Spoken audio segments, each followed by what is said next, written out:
100కి 80% పరిశ్రమలు మూసేసి ఉన్నాయి.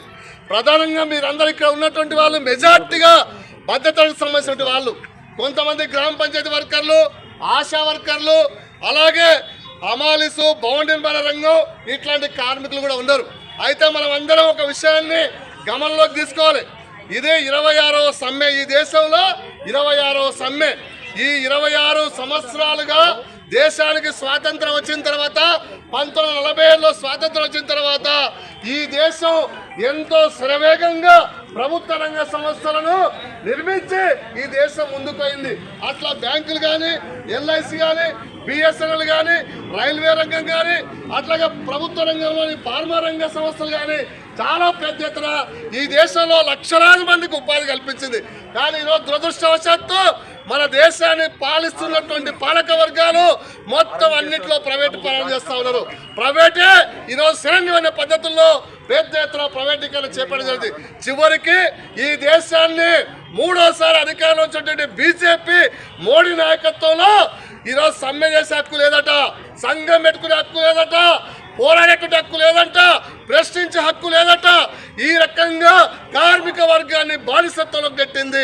చివరికి మోడీ చేసిన ఘనత అంటే రోజుకు 178 రూపాయలు మాత్రమే కూలేట, అంటే నెలకు 4265 రూపాయలు మాత్రమే జీతమట. అంటే ఇక్కడ ఇంతకుముందు 18,000 వచ్చినటువంటి వాడు కూడా కార్మికుడే. ఇప్పుడు కొత్త చట్టాల్లో లేబర్ కోడ్లో వచ్చింది 18,000 వచ్చినటువంటి ఆయన కార్మికుడు కాదు, ఆయన సూపర్వైజర్ కింద పోతున్నారు. మరి ఈరోజు ఆశా వర్కర్లు, అంగన్వాడీ వర్కర్లు, స్కీమ్ వర్కర్లు ఉన్నటువంటి వాళ్ళందరికీ ఈరోజు పారితోషికాల పేరుతో, గౌరవ వేతనం పేరుతో వాళ్ళను దోపిడీ చేస్తూ ఉన్నటువంటి పరిస్థితి ఉంది. వాళ్ళ శ్రమను దోపిడీ చేసుకుంటా ఉంది. ఈరోజు ఈ కేంద్ర బీజేపీ ప్రభుత్వం పని గంటలు పెంచింది, 12, 14 గంటలు ఈరోజు 10 గంటలు పెంచింది. ఎప్పుడో 1886లో 8 గంటల పని విధానం వస్తే ఈ 150 సంవత్సరాల తర్వాత పరిజ్ఞానం పెరిగింది, విజ్ఞానం పెరిగింది, శాస్త్ర సాంకేతిక రంగాలు పెరిగినాయి. ఈరోజు ప్రపంచం మొత్తంగా 6 గంటల పని ఉండాలని ప్రపంచ దేశాల్లో పోరాడుతుంటే 8 గంటల పని తీసేసి ఈరోజు మన యొక్క శ్రమశక్తి దోచుకునే రకంగా, మన శ్రమను దోచుకునే రకంగా ఈరోజు 18,000 వస్తే మీరు కార్మికులే కదా అని చెప్తా ఉన్నారు. మేము అడుగుతా ఉన్నాం, ట్రేడ్ యూనియన్లుగా, సిఐటిగా ఈ కేంద్ర బీజేపీ ప్రభుత్వానికి మేము విజ్ఞప్తి చేస్తా ఉన్నాం. అయ్యా మోడీ గారు, నీ ఒక్కసారి డ్రెస్సు, నీ సూటు బూటు మారిస్తే లక్షల రూపాయలు, 10 లక్షలు ఆయన సూటు బూటు. మరి ఎవడప్ప సొమ్మిది? ఇది ప్రజాధనం. నీ యొక్క ప్రధానమంత్రి కార్యాలయంలో కేవలం ఒక సంవత్సరం ఆయన బిస్కెట్లు, టీలు, చాలు తాగడానికి 34,000 కోట్ల రూపాయలు ఖర్చు పెట్టిండు. మరి ఇదంతా ఎవడప్ప సొమ్ము అని చెప్పేసి ఈ కార్మిక వర్గం ప్రశ్నిస్తా ఉంది. కాబట్టి ప్రభుత్వ రంగంలో అనేక సంస్థలు ప్రైవేటీకరించారు. బ్యాంకు వాళ్ళు మొన్ననే ఈరోజు వారానికి 6 రోజుల పని కాదు, వారానికి మేము 5 రోజుల పని చేస్తామని, 5 గంటల 5 రోజుల పని మేము చేస్తామని దేశవ్యాప్తంగా సమ్మె చేశారు. మరి ఈరోజు మనం అందరూ గుర్తుంచుకోవాలి. ఈరోజు మీరు అందరూ ఆలోచన చేయాలి. మరి సంఘం పెట్టుకొని పోరాడుతూనే ఇట్లాంటివి ఉంటా ఉన్నప్పుడు సంఘమే లేకుండా సంఘం పెట్టుకున్నట్టు 100 మంది జమగాలంట.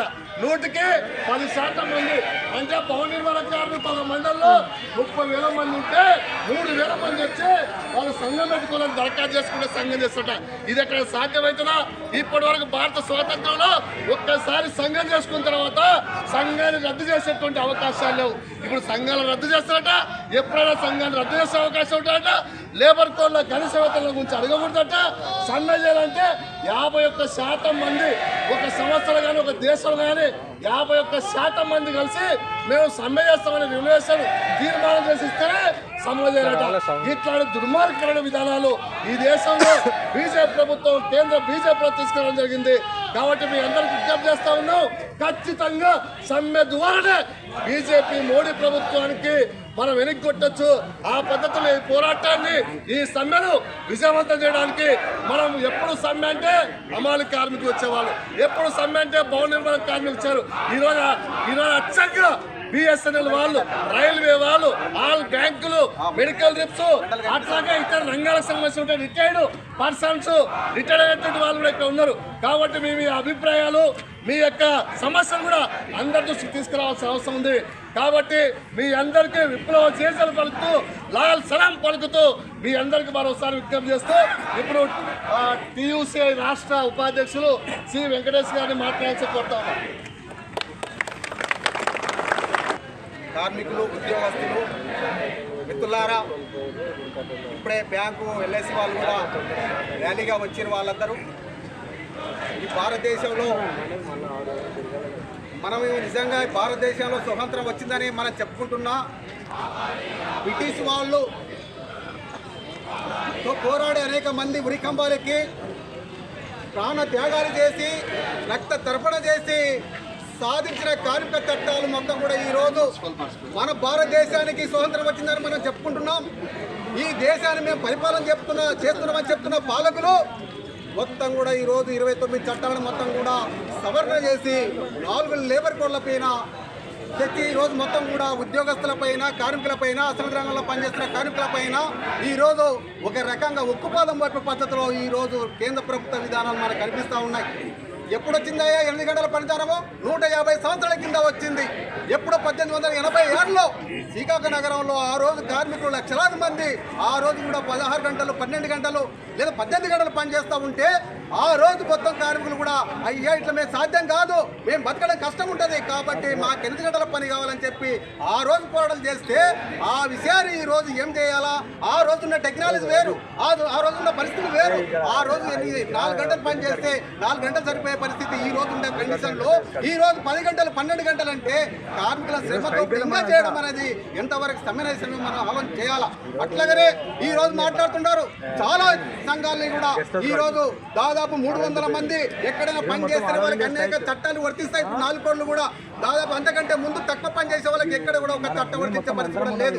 ఎందుకంటే ఈఎస్ఐ చట్టం గతంలో 10 మంది ఉంటే డాక్టర్ సౌకర్యం ఉండేది, ఈ రోజు 40 మంది, 50 మంది కావాలంటున్నారు. అట్లాగనే పిఎఫ్ కూడా గతంలో 20 మంది ఉంటే పిఎఫ్ వర్తించేది, ఈ రోజు కూడా దాన్ని కూడా 30-40 మంది కావాలంటా ఉన్నారు.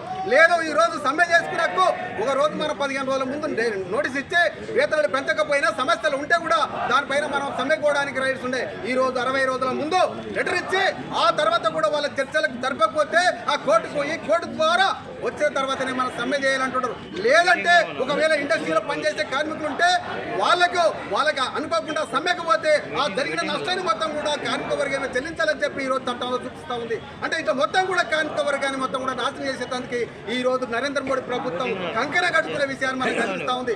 అనేక స్కీమ్లో పనిచేసే వాళ్ళు ఈ రోజు ఆసేవ కావచ్చు, అంగన్వాడీ కావచ్చు, లేదా చిన్న రంగాల్లో రైస్ మిల్ల కావచ్చు, ఆయిల్ మిల్ల కావచ్చు, వివిధ గోదాములో పనిచేసే అమలీస్ కావచ్చు, అనేక రంగాల్లో ఈ రోజు భవన నిర్మాణ కార్మికులు కావచ్చు, గ్రామ పంచాయతీ కార్మికులు కావచ్చు, ఈ రోజు జీతాలు ఎంత అయ్యే వాళ్ళవి మొత్తం కూడా 7,500 నుంచి 9,000, 11,000 కంటే మించలేవు. కానీ ఈ రోజు మోడీ సాబ్ మాట్లాడుతూ ఉన్నాడు రోజుకు 175 రూపాయలు సరిపోతామని చెప్పి ఆయన మాట్లాడుతూ ఉన్నాడు. అట్లా సాధ్యమవుతుంది ఈ రోజుల్లో మొత్తం కూడా ఒక నెలకి 4,628 రూపాయలు అని చెప్పి మాట్లాడుతూ ఉన్నాడు.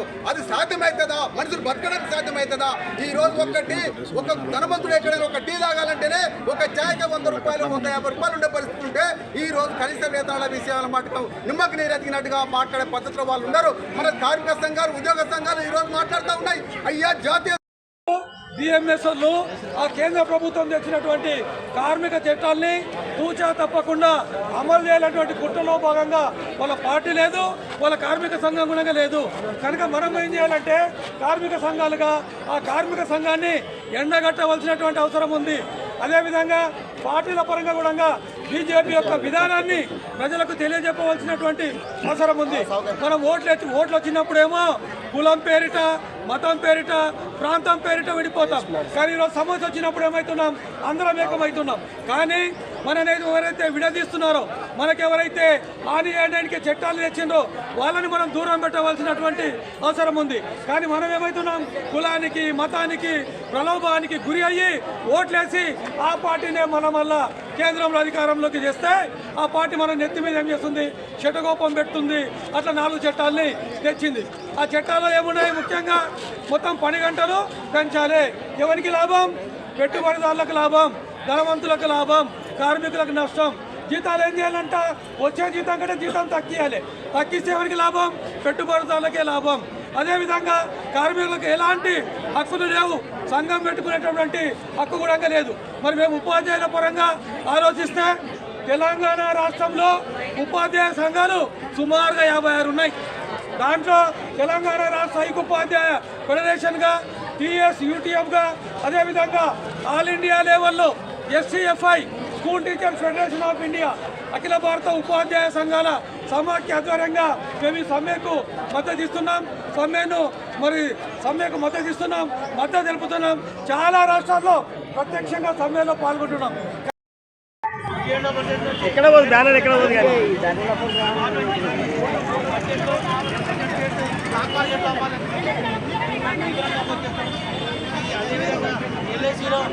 ఎవరికి వెళ్ళాడయ్యా.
మన లేబర్ కోడ్లని 4 లేబర్ కోడ్లు చేసినందుకు దీనికి వ్యతిరేకంగా మనము ప్రతి ఒక్క గొంతుగా వారికి వినిపించేలాగా ఈ నినాదాలు వారందరికీ వినిపించేలా, మనందరి ఐక్యత వాళ్ళకి కనిపించేలా వినిపించేలా మనందరము కృషి చేద్దాం.